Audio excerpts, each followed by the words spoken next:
Okay, so you're like, cool. So I stopped the stream in the evening, and so basically I've got a thing. I don't have my camera placed.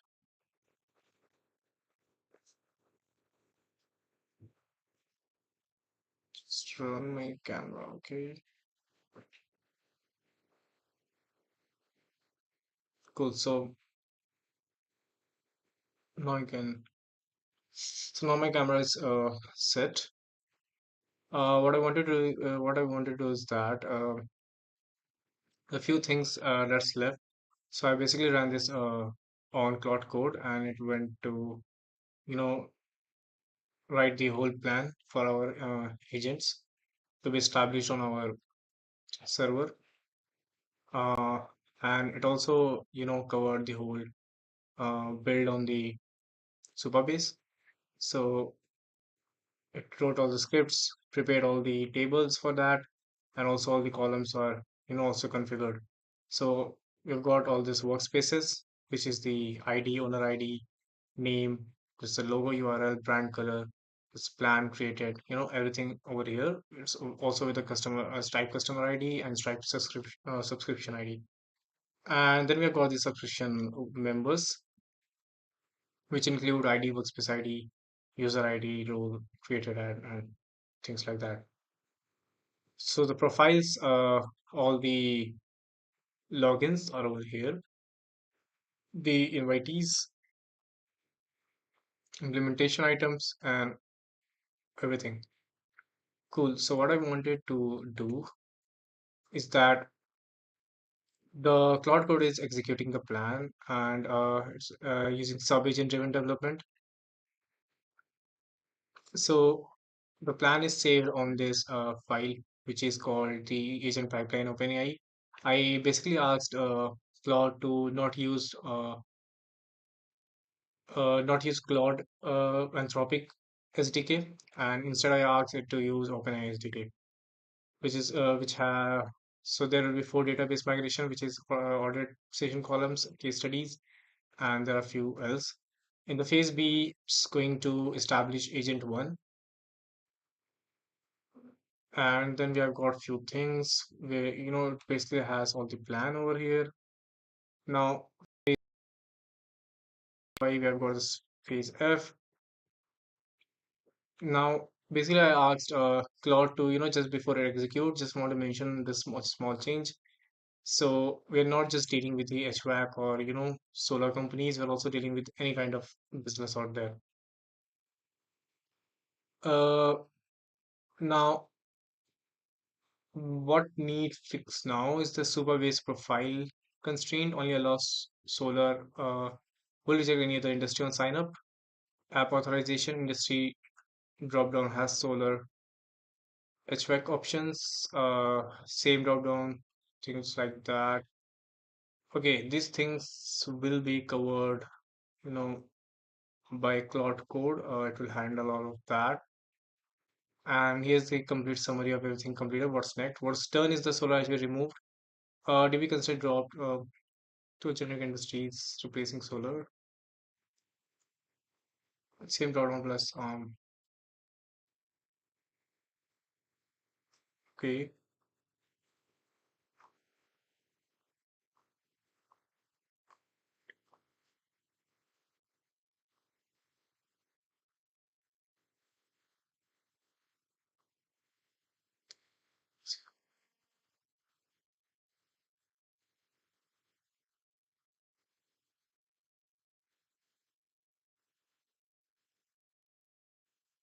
So I just need to just say execute the plan, and it will just run on its own. I don't need to do all of that regarding giving plan and setting context. All is exactly set. All I just all I need to do is just refer to the relevant file. And so what I'm gonna do is I'm just gonna complete code file.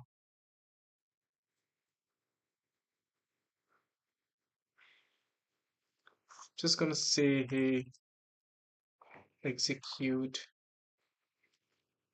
the plan. Cool. So I've just asked it to execute the plan, and let's see what it's going to do. One pattern, reading two files. Okay, it's exactly started doing that. And so explore the existing code base. Okay, so this is a context limit. Exactly what's being said here, because the context is at limit. It's already around 86 percentage.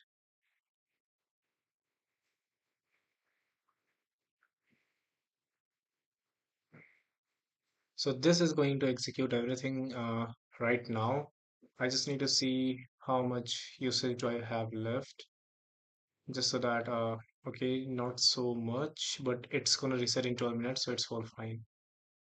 We also have the weekly limit is also going to reset on Friday, so that's around today Sunday, so that's around 5 days from now, which is fine because I'm also going to use anti-gravity, so it's not that big of an issue. Let me just check the stream if I am.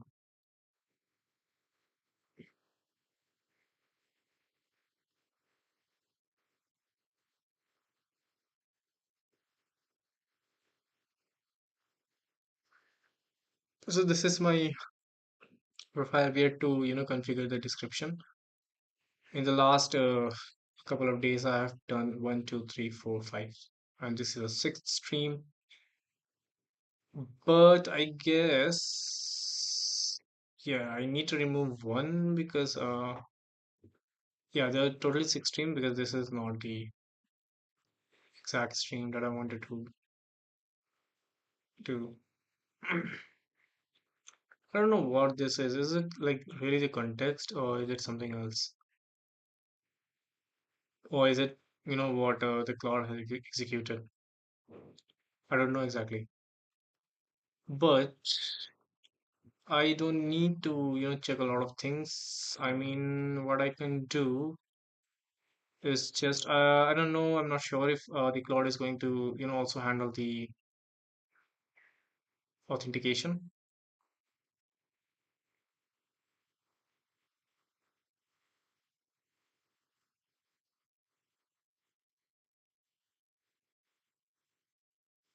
But if so, how is it gonna do that?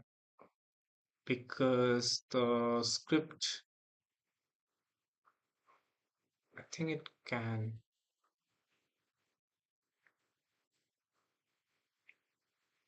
Let me just ask this question to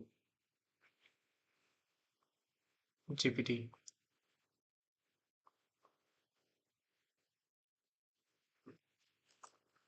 It can have two application.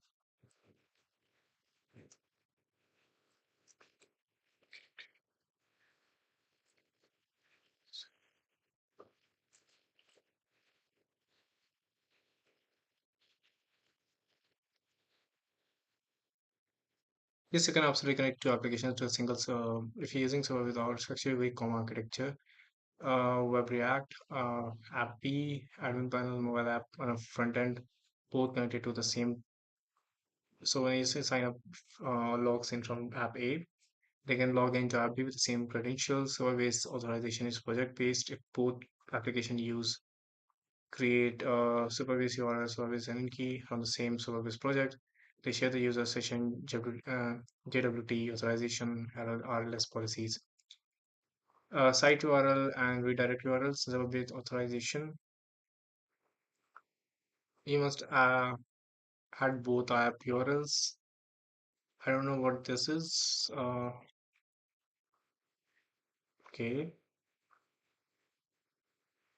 So sessions are stored in sessions are not automatically shared across domain unless they are in the same root domain by manually managed tokens.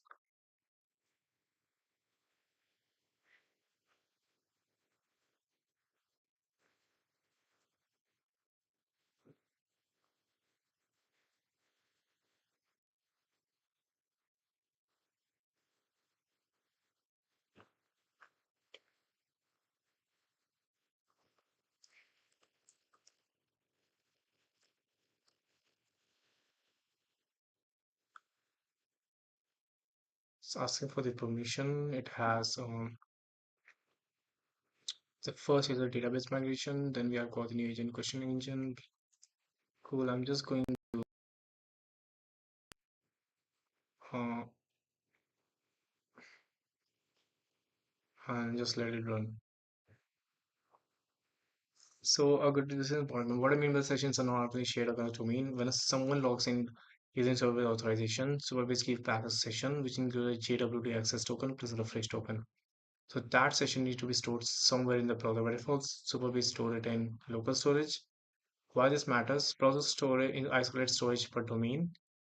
App URL app.com can access session even if both app use the same. The will not share local storage between different domains. Cool, I get that part. For example, different root domain, if you log in and we cannot see the session, they will have to log in again. Got it?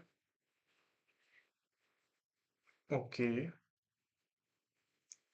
So why local storage can't be shared? Because browser enforce security, isolation, domain sandboxing. Okay.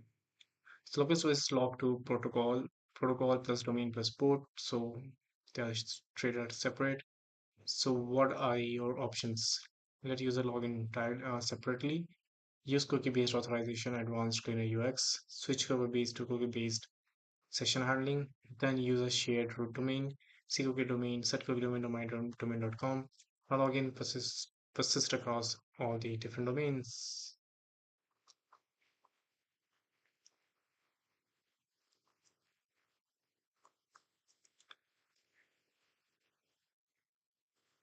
Let me just see what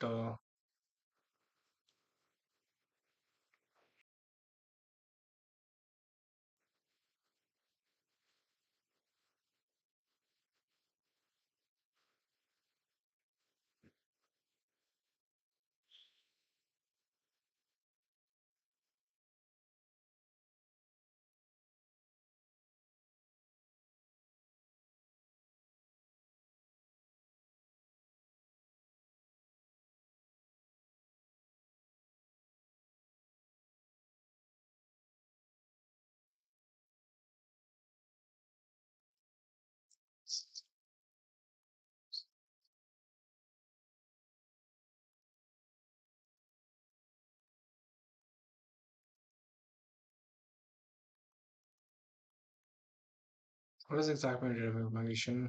Control version change to database structure.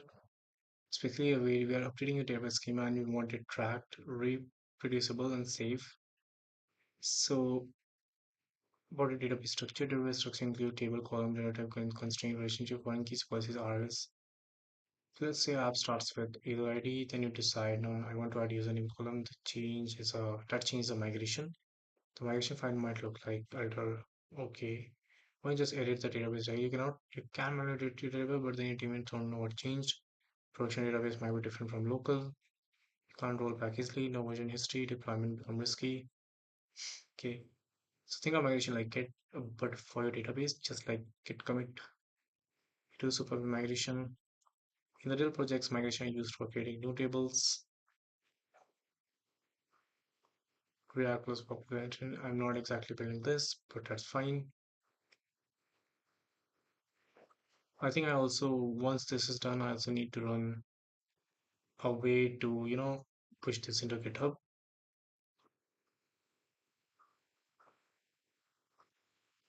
Hey, so basically I'm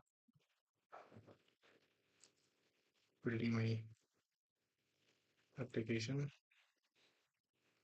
and right now just running it on.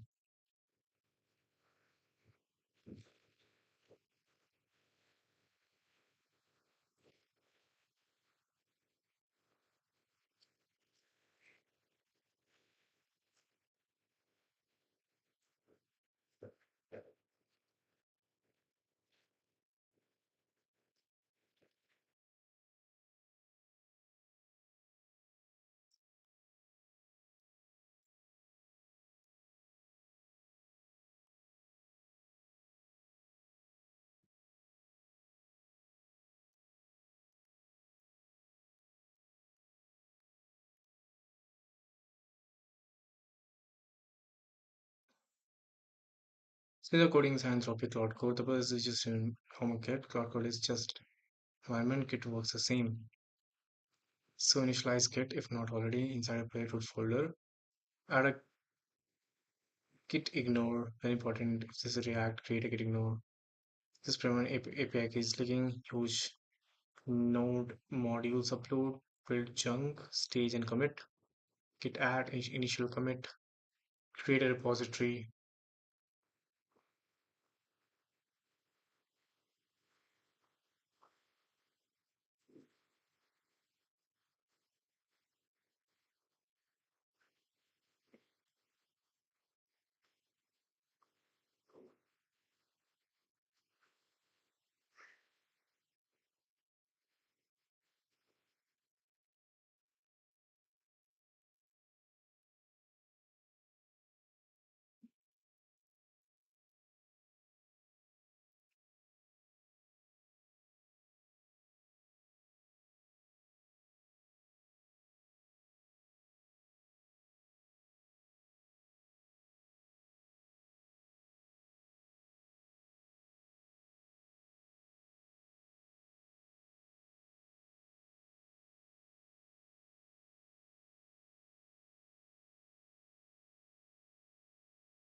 Do I still need to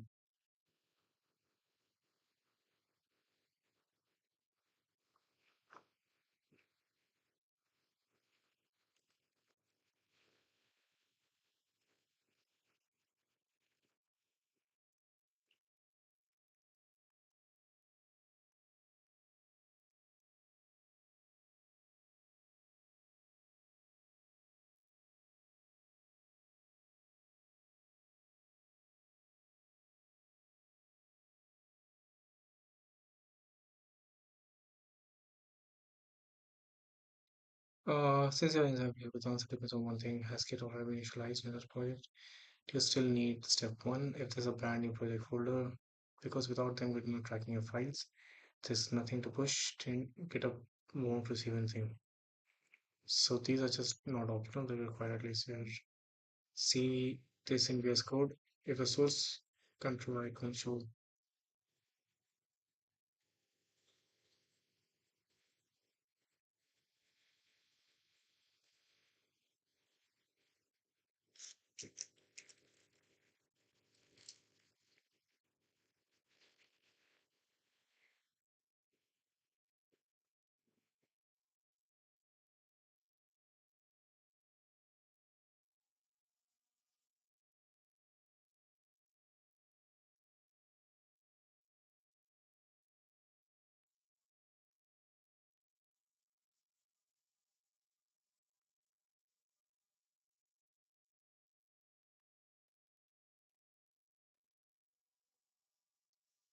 now asking for the real developer question. Okay, why do you need git init, git add, git commit?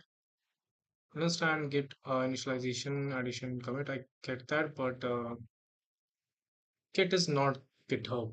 Okay, so Git is not GitHub. Git is the version control system which runs locally, and GitHub is a local storage for Git repositories. Git tracks changes, GitHub stores them online. Okay, so Git init, what it does get start tracking this folder, creates a hidden Git folder inside your project. Hidden dot Git folder. That folder stores version history, stores commit data, stores changes tracking. Without Git init, you project just a normal folder, no tracking history. Think of like a ton of surveillance cameras in your project. Git add it says take this file and put them to a safe version history. It has three areas: working directory, which is your files. Then it has a staging area. Then it's called the repository, which is staging area. So it's like saying these are the change I want in the next snapshot. Okay. Then is a git commit message where it creates a snapshot of your project at that moment. Commit is like a save checkpoint in a video game. You can go back to it, complete changes, talk about change, see its history. Then what happens when you push? When you run git push, you're saying upload my saved snapshot to GitHub, store loose files, store commits.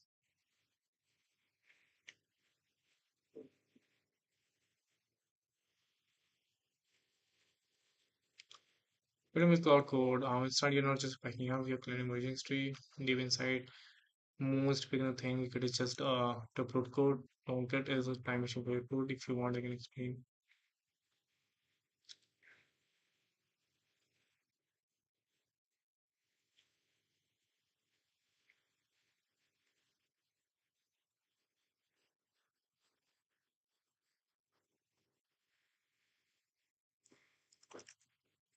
So,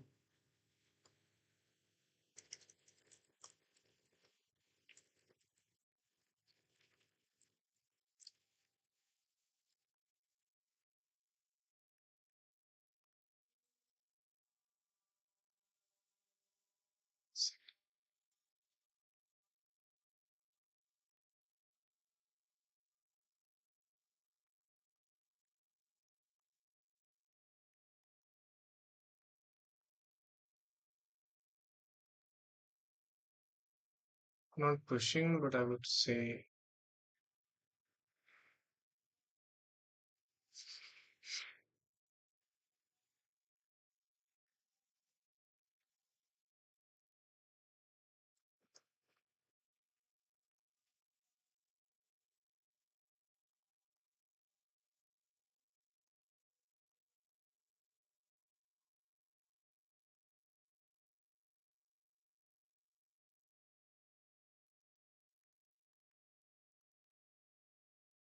oh, yes.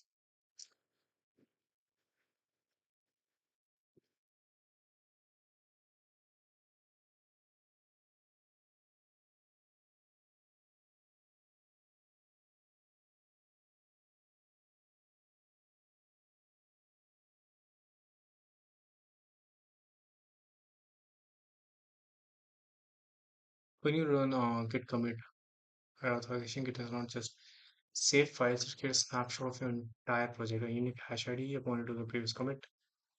Like this internally commit C, commit B, commit A. This forms a chain. This chain is a version history. How the version history actually works. Each commit contains snapshot of the files, author, timestamps,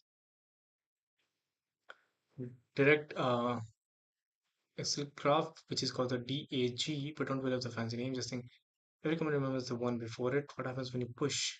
When you run push, Git checks which commit doesn't GitHub doesn't have.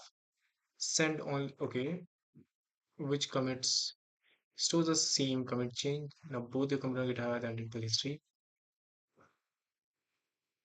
Okay, wait. So Git checks which commits GitHub doesn't have, sends only those commits, and GitHub stores the same commit chain. Okay, now both the commit and GitHub have identical history. GitHub doesn't control your version history. Git does. GitHub just stores it. Okay. Now the important part is going back in time. Let's say you mess everything up badly. You have multiple options. Option one, view history. Here's a git log. See something like this. Each has unique ID. Option two is simply go back, save, check out. You practically look exactly like it in that commit. You're in that detached head state. This does not delete it. It just loads the old snapshot. Option three, permanently roll back. If your latest commit broke anything, it is a hard ABCD. If you're fully restore the old version, before the save professional recommended, instead of deleting, you do git revert commit. You just get a new commit that undoes changes from the bad commit, keep history clean. It's safe for production team. Think of it like the commits are checkpoints. You can revert add it for a startup scenario deploy sort of panic revert. Okay, so let's see. I'm running my project on VS Code.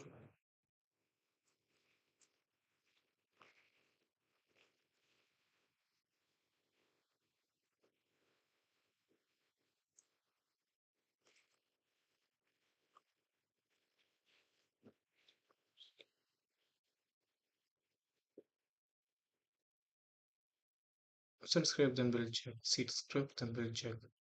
Know what it's trying to do. All this. So we are building this Anthropic cloud code running locally for version control, one ability to go back on the bricks. So important. Cloud code is just your coding environment. It does not care about what you're using. VS Code, Cloud Code, Terminal, Notepad, Git works at the folder level, so everything happens in project. Folder terminal, make sure Git installed. Git version. See version code if not installed.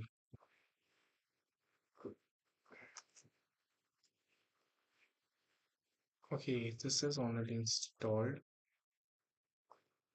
Initialize project only once. Inside a project folder, just get a hidden Git directory. Now Git is tracking the folder. Add a public using tracks. Get a hidden Git. Okay, I'll do that. But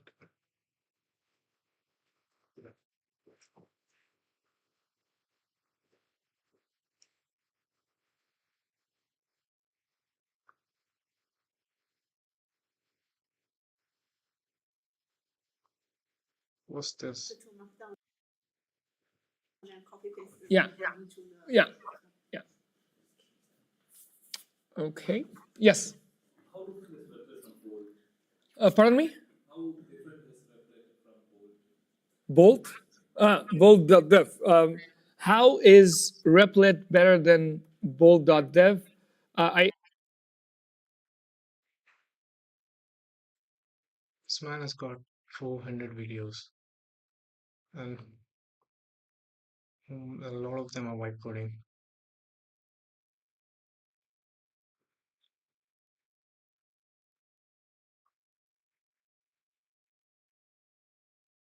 Oh my god, bro.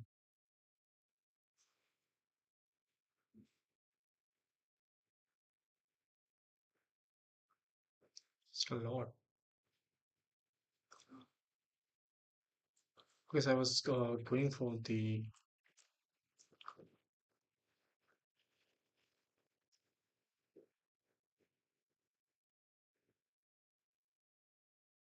Just gonna watch this.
All right. This might be one of the more dense walkthroughs in the series about Claude Code, and it's actually probably one of the only ones where we're not really going to talk too much about Claude Code, although you will learn how to work with Claude Code to sort of fill in your gaps of where this walkthrough falls short or stops. Then after that, you can work with Claude Code.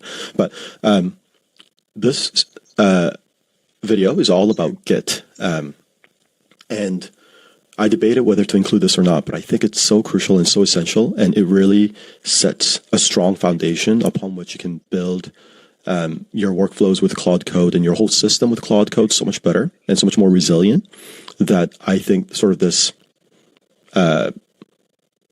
side quest of like learning how to use Git is actually very important, and I think it's going to make a huge difference. So anyways, let's talk about Git. What is Git, right? In simple terms, and by the way, this diagram probably doesn't make sense unless you already know Git. But in simple terms, Git is like version control in your doc software, Google Docs, Microsoft, whatever it is. It's like that, where you save multiple versions over time or at the same time, and it controls that version. You're able to go back to any previous versions, right? The big difference with Git this up. Okay, so how do we do that? Which makes Docs, Microsoft, whatever it is, it's like that where you save multiple versions over time or at the same time, and it controls that version. You're able to go back to any previous versions, right? The big difference with Git is that if Microsoft and Google's doc versioning is on a single document, Git actually works at a folder level, at a directory level. So it actually takes a snapshot and version controls all of the files that are in the folder, which makes it so much more powerful when you start thinking about use cases around like context repos, for example. You might only change one markdown file in a context repo to say, oh, we have a new updated persona, for example, right? But maybe if you have a new updated persona file, then that has downstream effect on maybe your campaign angles or the pain points that you cover, how you message them, right? And so you might have knock-on effect on other files, and all of those other files change as well, right? Well, what Git does is look at all of those changes and take a snapshot of it and saves it as a version so that you can always go back to, well, actually that persona update that we made was not accurate. It was a hypothesis. We tested it. It's not correct. We should probably roll back to what we had before. Well, how do we do that? We can use Git to look up the version that you had saved right before making that change, go back to it, and all of the other files that you made changes to with the update to the persona. So the pain points, the campaign angle, right? All of those can be rolled back at the same time. So it's really, really powerful stuff. And we won't get into it today, but also what Git does is because you have sort of a remote Git version control in the cloud, it unlocks multiplayer mode for working with Cloud Code, right? So obviously it's super helpful even in single player mode where you're the only one using Git. You have all of the versions that you can refer back to if something goes awry. But if you want to start involving your teammates into Git, it's also super helpful because they can also access the same version of all the files and pull it into their local laptop, to their personal laptop to start working on it themselves. Right. So it really enables collaboration and to make sure that everyone's aligned in terms of what's the latest updated version of this file, that file. So it's really, really powerful, but we won't cover that today. We'll just talk mostly about single player mode. Cool. So how do we set this up? Okay, so let's go to Cursor or your IDE or your terminal, right?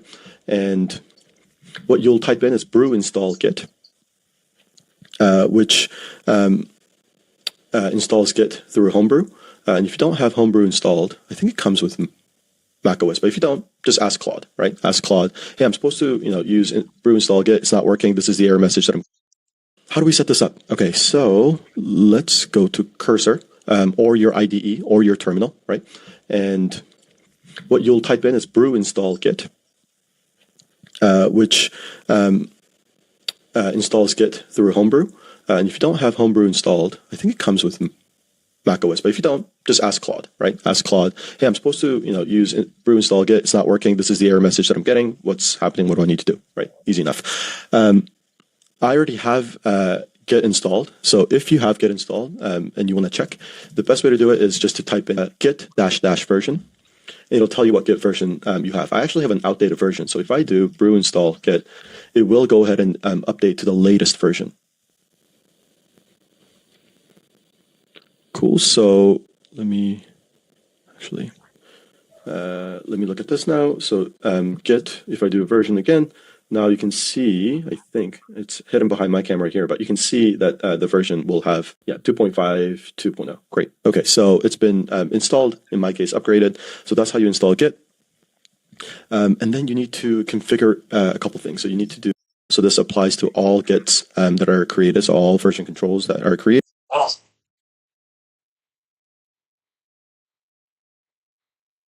A machine, you type in username, and you might do something like your name, right?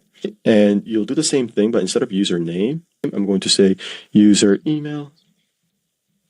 And this is, I might do like joe@root.com, let's say, for example, or something like that, right? And I won't enter it. But basically what it does is it tells Git,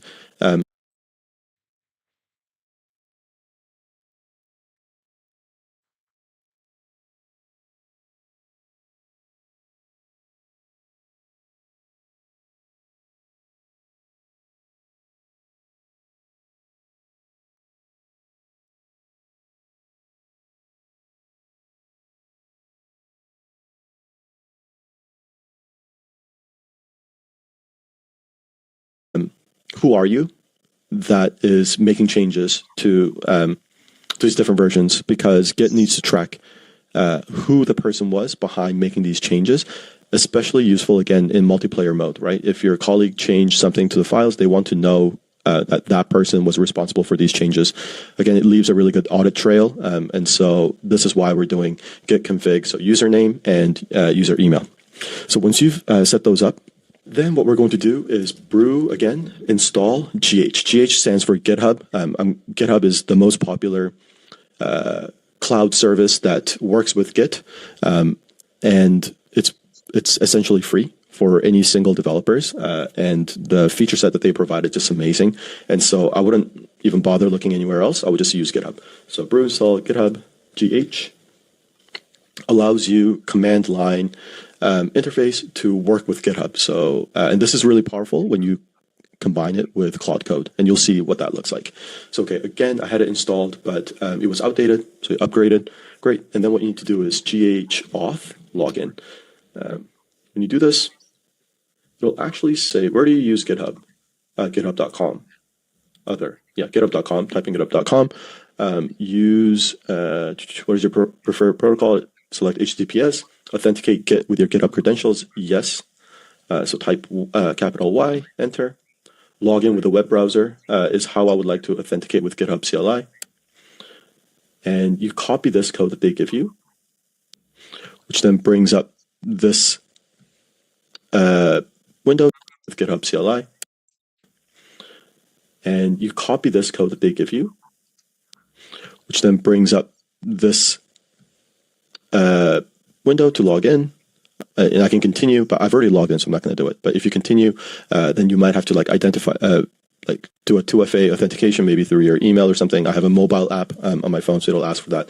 But that's currently serving as my camera, so I'm not going to touch it. But basically, you just log in, and that's it. Oh, by the way, you might actually have to. You wouldn't have. I forgot. You wouldn't have a GitHub account unless you've already signed up for it, right? So go to GitHub. Go to GitHub.com. Password user GitHub. To create a repo, which is the short for repository, and then how to basically get access to that repo in the cloud on your MacBook or Mac. Work on it and then keep updating. So actually use version control, right? So we'll go to the more fun stuff, if we can call it that. And like I said, I apologize for how dense and technical this might seem, but it is so important that you learn sort of the essentials and the foundations of how Git works. So that you can work with Claude Code to do a bunch of stuff, and it really unlocks a lot of things. And I think this is tangential, but I did want to bring up a point, which is that Claude Code can't do everything for you, right? It can help you. It can do things on its own when you give it clear guidelines and guardrails and ways to iterate. In this video, I want to talk to you about the work. But ultimately, everything is still driven by you, right? And why I bring up that point is you could maybe get away with not learning Git by installing everything and then just getting Claude to try to do everything for you. And why I bring up that point is you could maybe get away with not learning Git by installing everything and then just getting Claude to try to do everything for you. But literally spending 30 minutes or maybe an hour of just sitting down and understanding the basics of Git, and then being able to now use that language and that mental model that you have around Git to work with Claude Code will save you so much pain and frustration down the line. And also it'll help you, you'll actually learn through that process instead of outsourcing everything to Claude, right? And so I think that is really important, not just in Git, but in everything else, right? There are things that you'll probably never have to learn that you can just completely outsource to Claude.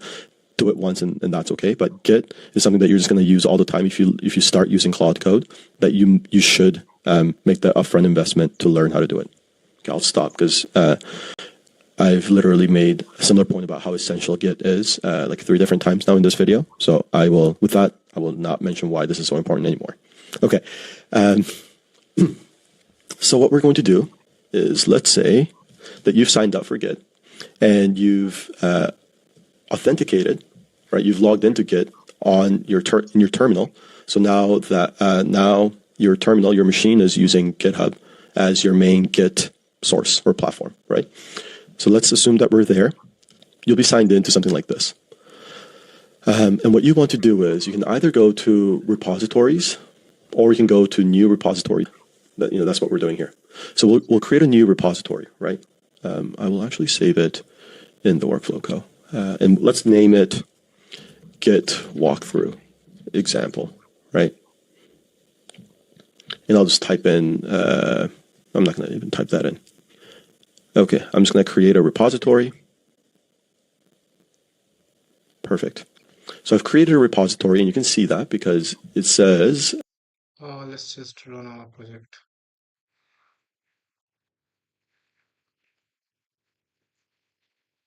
I still need to add my API keys, so I'm just going to do that.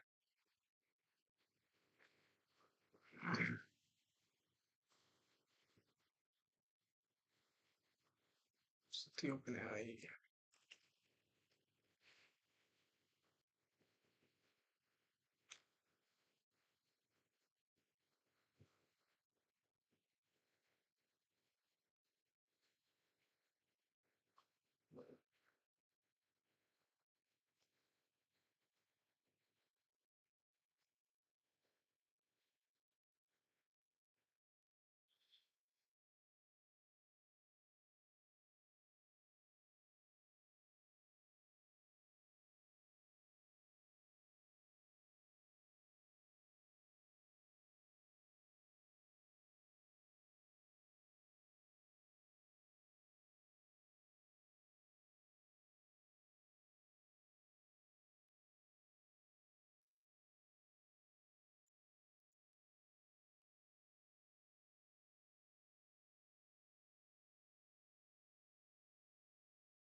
Git walkthrough example right here, right? And what I'm going to do now is you've created a Git repository, which is like this folder where version control is going to be applied, but you need this on your local machine as well to kind of create that linkage, right? And to be able to work on it on your local machine. And so what you need to do is you need to copy this part right here. Quick, if you've done this kind of thing before, and then it says HTTPS or SSH, we said HTTPS, and you can copy this thing where it says git@github.com, and then this part will change depending on what your account name is, and then what name you gave your repo, right? When you first create a repo, nothing's going to be in it, and just copy this right here, okay? And then we're going to go back to our IDE.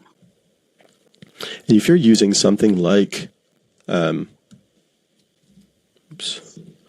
if you're using something like Cursor or VS Code, you can just click on Clone Repo when you open a new window. Do you see that? Clone Repo here. And it'll ask you.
Okay, so I basically started the development. So the problem that I'm facing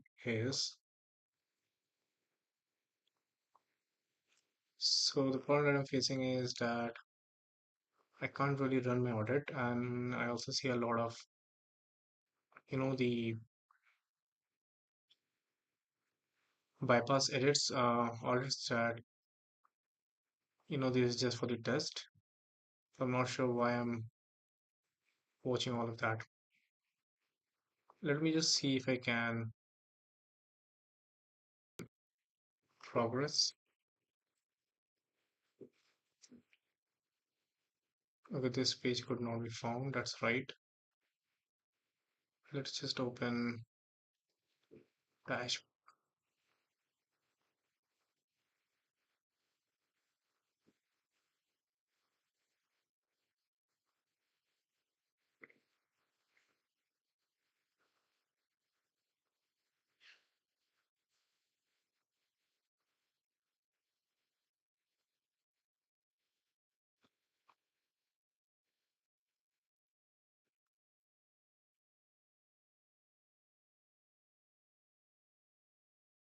for, clone from GitHub, and then you can literally just paste this part in here, and it'll do that for you.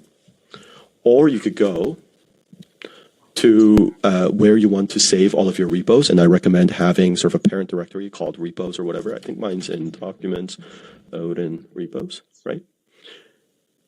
And you can do git clone, because you're cloning what you've created inside of GitHub, and then paste this part here, which is git@github.com, the workflow co, git walkthrough example.git. And command V is the key combination that I used to clone this, right? So git clone, there we go. But I will use, actually, I'll use this. Great. So cloning into git walkthrough example.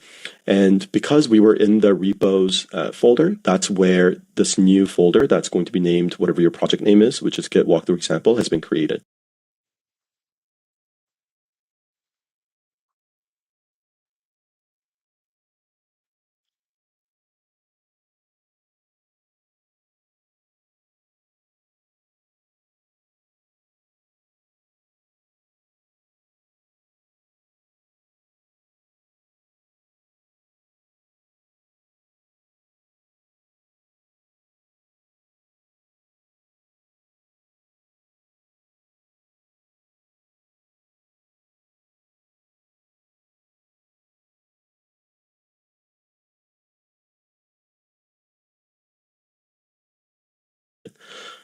You appear to have cloned an empty repository. That's git. And so we'll to do that linkage, right? And to be able to work on it on your local machine. And so what you need to do is you need to copy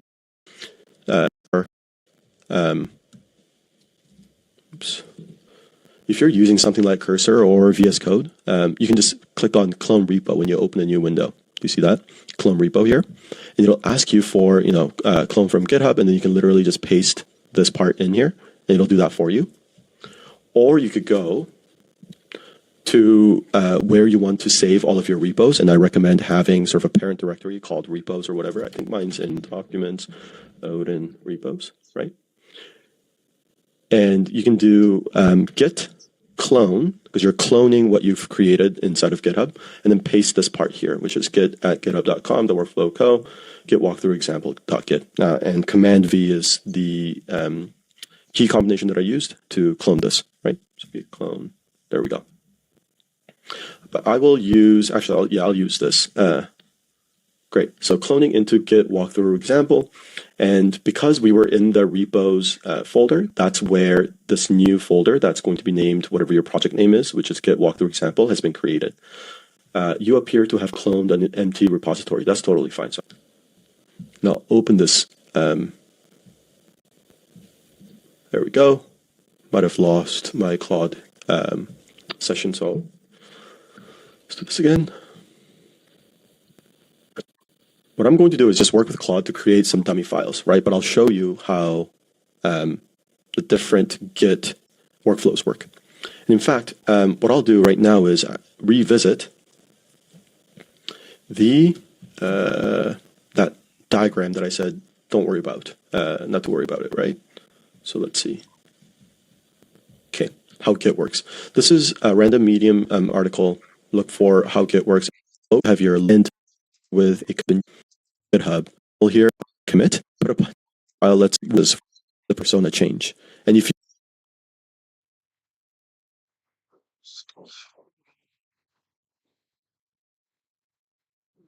Okay, I don't have it for this. had to roll back to it, you could just look at going back to what that box looked like, right, before you packaged it up and sent it. And so that's why this staging part is useful, because you can group all of the files. And remember, you specify which Just gonna follow this thing. format get installed. So if you get, I already have Git installed. let me look at this now. So you already have Git installed. So if you have Git installed and you want to check, the best way to do it is just to type in git -- version.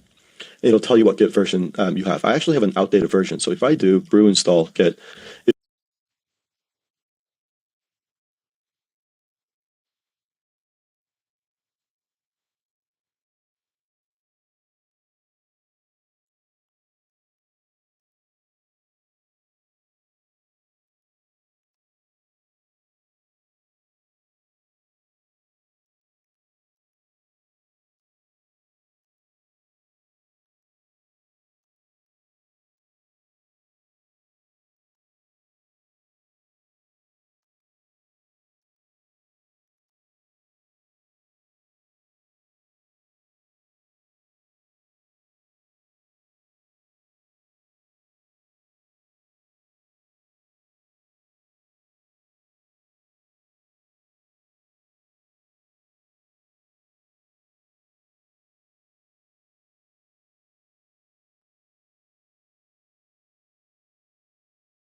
Uh,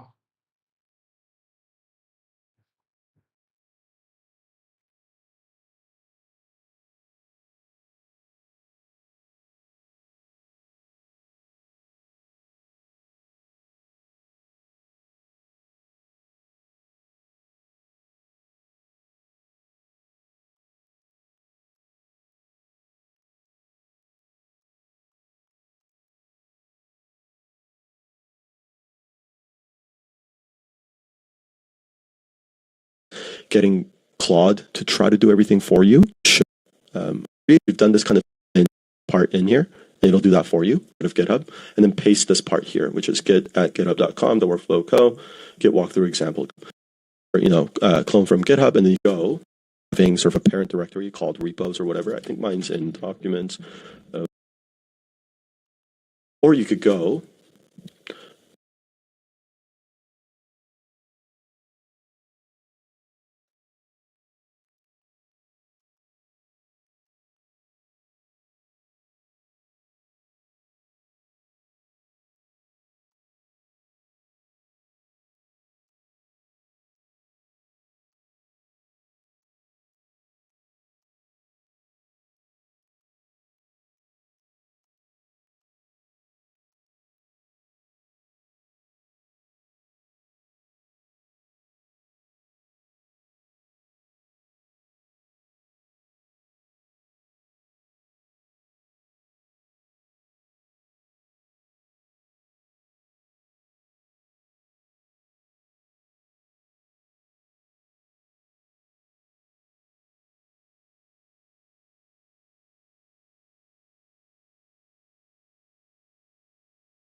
well, I'm definitely having some hard time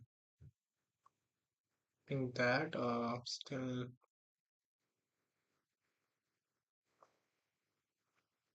okay.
to where you want to save all of your repos, and I recommend having sort of a parent.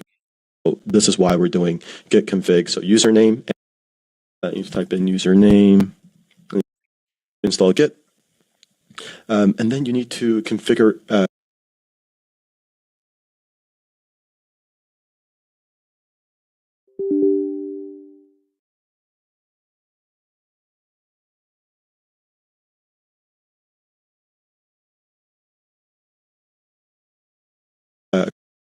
couple things. So you need to do git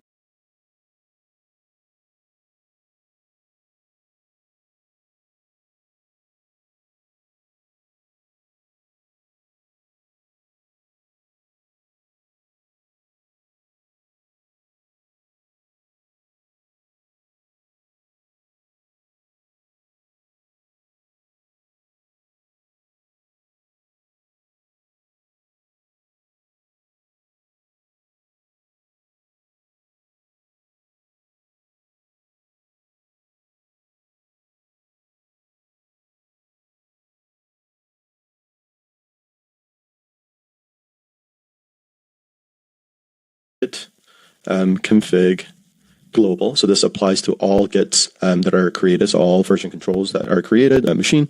You type in username.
Who the person was behind making these changes, especially useful again in GitHub.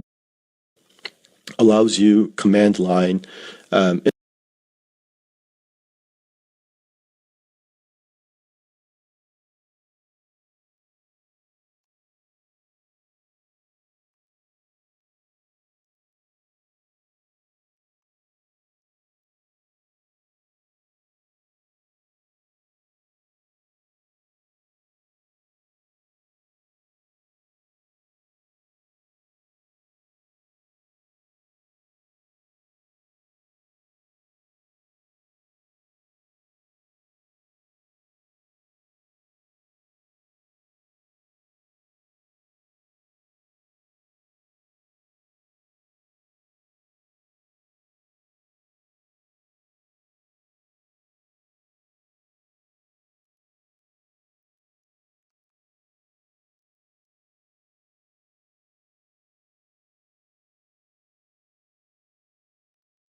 interface to work with GitHub. So GA.GitHub.com.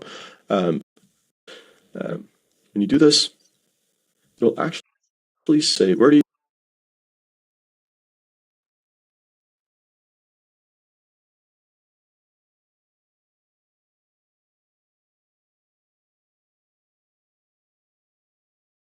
you use GitHub? GitHub.com. You wouldn't have a GitHub account unless you've already signed up for it, right? So and when you go on your local, find a bunch of stuff and do. Why I bring up that point is like you get pain and frustration. You've logged into your machine, just type in depending on what your account name is. Odin repos, right? And you can do git clone, because you're cloning what you've created inside of GitHub, and then paste this part here, which is git at github.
Okay.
I think the issue that I'm facing is that uh,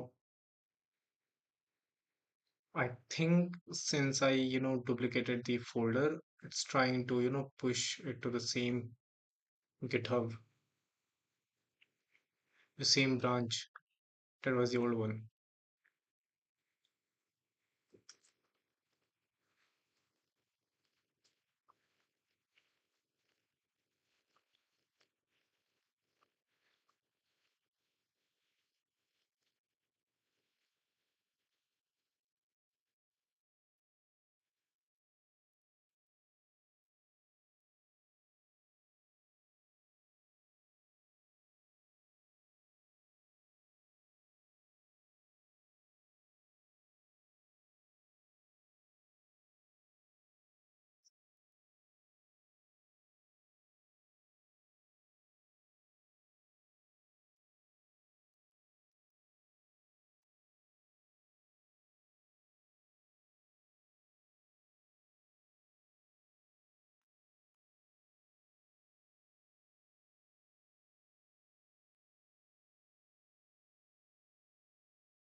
Okay, this is the repository that talking about,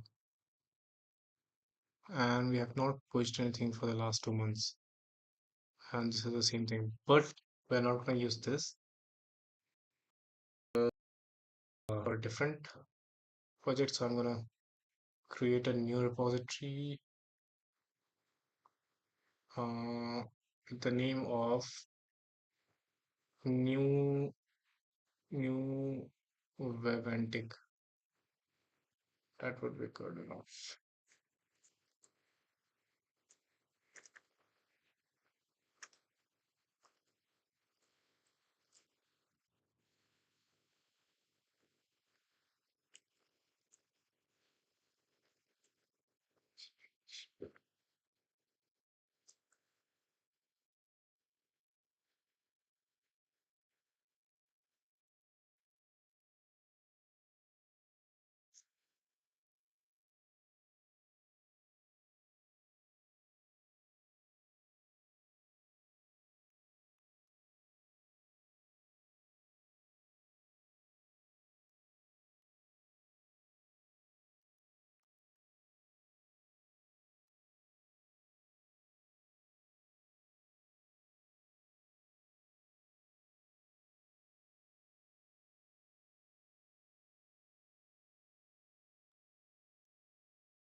Okay, so what did I ask GPT earlier?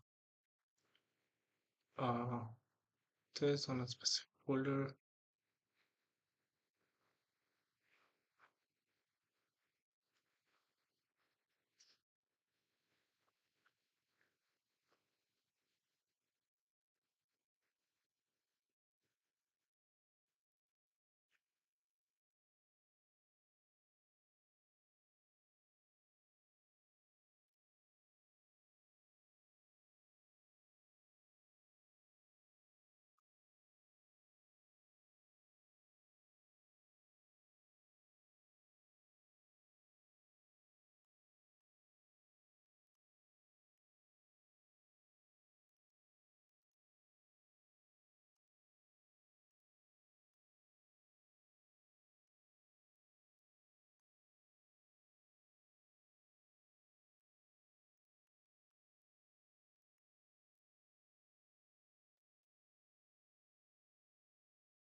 Okay, I do have that.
It's already a Git repository that has commit history. It always has remote configured and written history from the old project.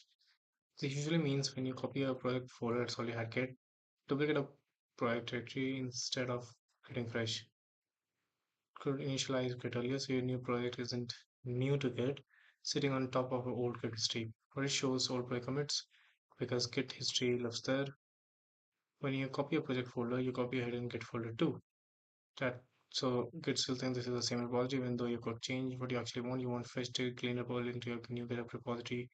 Proper version control from here forward, so you need to restart the Git layer, not his code. Okay, clean fix to this inside your project root. Delete the old Git or Windows PowerShell.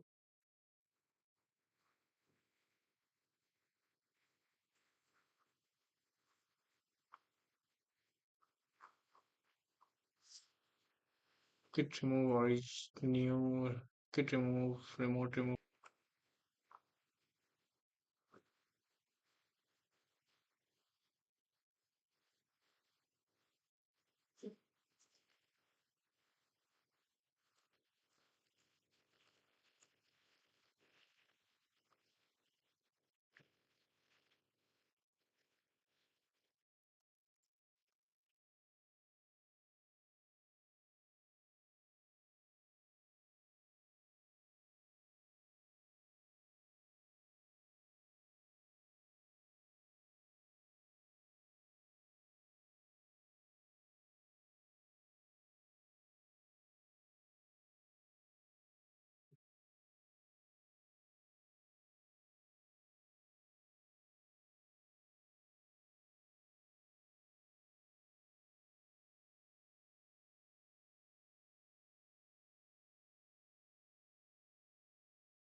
What the hell?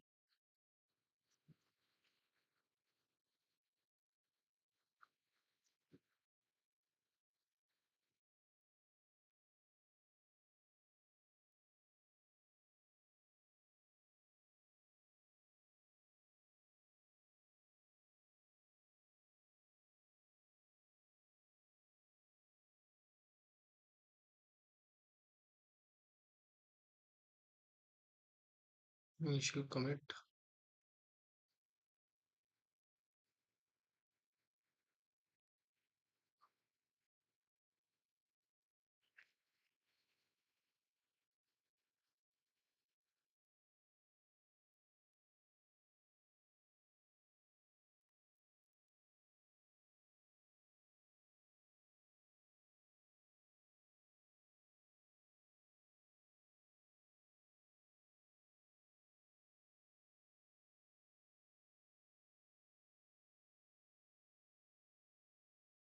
First, we can do this. I just give the command. I don't know who you are. Every commit has author name, have configured on your machine. So fix it, run this exactly. Use a plain email as a GitHub.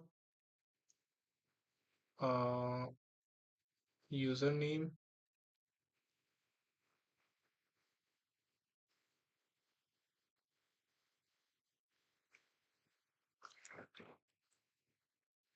Do I still need to use the same one, or I can also use a different one? Uh, does this have any kind of? Just let me see my profile.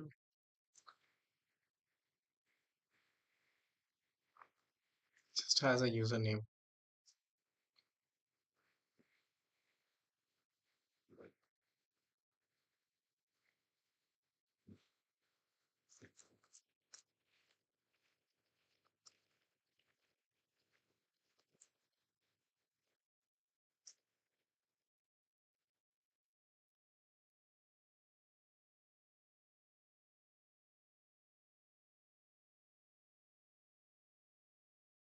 Okay, so username is this.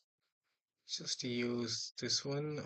Okay, run user example and git config global username. I'm just going to run both of them. So there's a username, there's a user email. Okay, this is, I guess this is done. Uh, well, now I need to initial commit. What did I run over here? Create node, SRC pages. I think, what is the use of this? This should work now.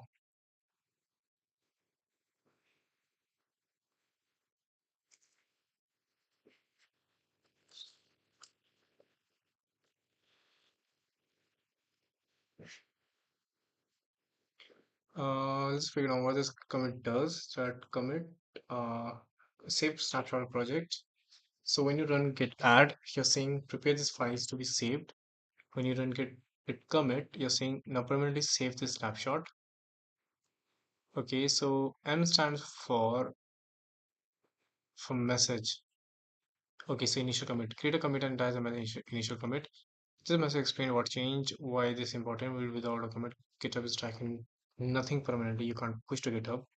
Okay, so Git is tracking nothing permanently. At no version history. I'm like, okay, I get it now. Now I need to.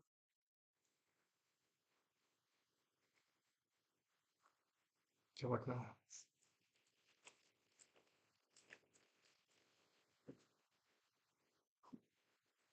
You have deleted all history. Now you can connect to GitHub and push. What about remote add?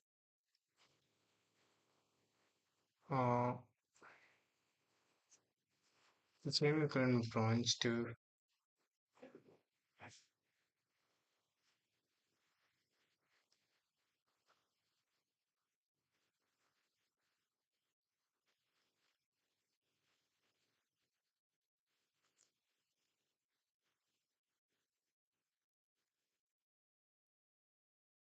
Uh, okay, so which one is it? Okay, this one exactly right. And this is it. It's getting copied or not? So what I need to do is that remote add origin with the, okay, got it. First, I can just paste it over here and it can give me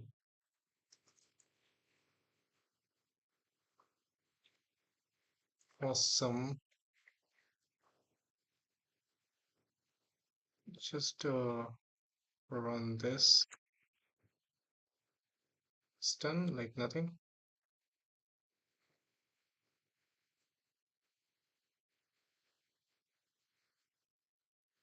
Uh,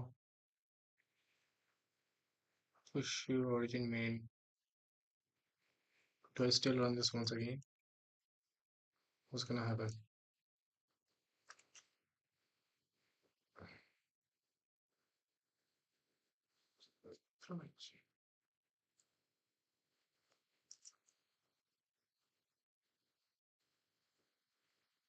and it's gonna push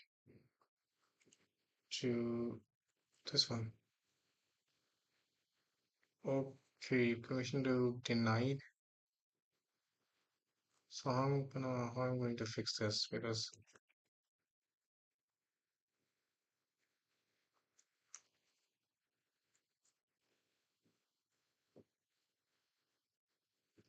is this when you logged in up where the repo belongs to what?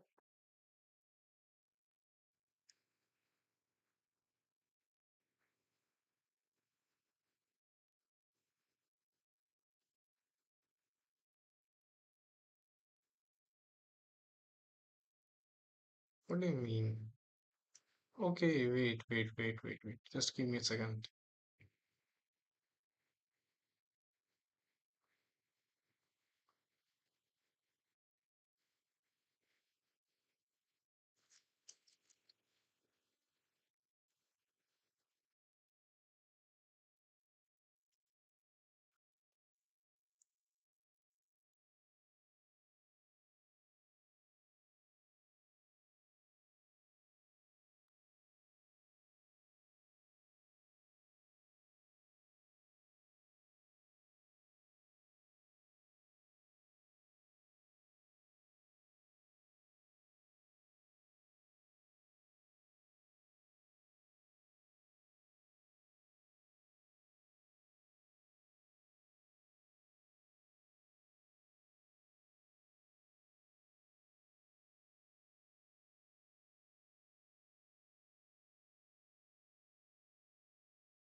Two different accounts, filter by running.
Okay, so we have successfully pushed our repository to GitHub. I mean our project to GitHub, and so now we can do any kind of commits and actually not be so concerned about losing our work. One thing that I need to know is that how exactly I'm gonna use Git. So I'm just going to ask ChatGPT. Um,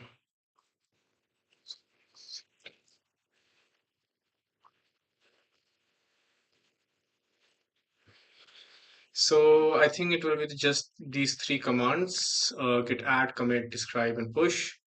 So the simple mental model which Git worked for is always edit, add, commit, push, which is check what changed, shows modified new files as stages, stage the changes, prepare these changes to be saved or add specific files, and then commit those changes. This creates a snapshot history. Think of like a tick check my video game, push to GitHub, it pushes to GitHub. Now, there's a code loop every time you work, but one thing, later you want to use branches, examples, git checkout. I think also need to say this, then add, commit,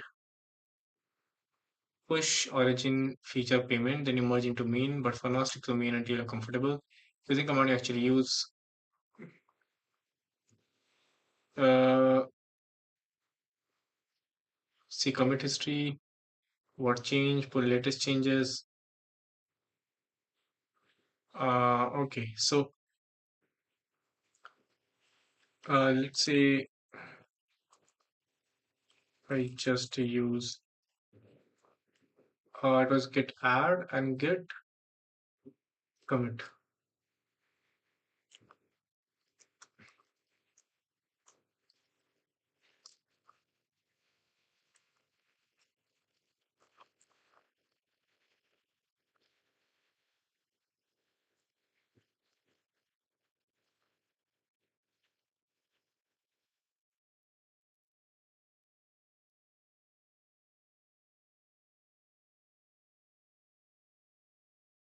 Yes, it's not really so fast work, but only locally until you push. Just get a snapshot in at the moment using Git. Think of like a screenshot of your hold. You can just go back to the snapshot is to past work. But one thing that I need to understand is that okay, so that so you know where we initialize Git. So what about that parent directory we were talking about?